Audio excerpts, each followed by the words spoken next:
Eli nyt meillä on koripallovideo, part 2.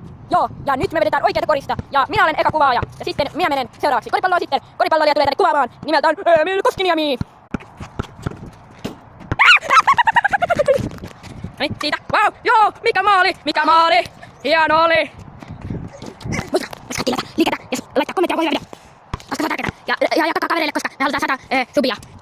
Ja sitten kohta ehkä tulee live-streamia, mutta ei ihan vielä, kun me tarvitaan vähän lisää videoita sitten. Hieno maali.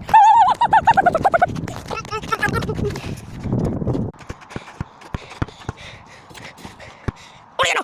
Kohi! Hieno! Melkein maali oli! Hullu kohi! Hieno maali! Hieno perse! Hieno ilmaalla! Muistakaa liiketä, subscribeata, laittaa kaverille. Kyllä! Ja loppuun vielä, Mr. Beast, please collab. Coca-Cola myös, please. Coca-Cola, zero!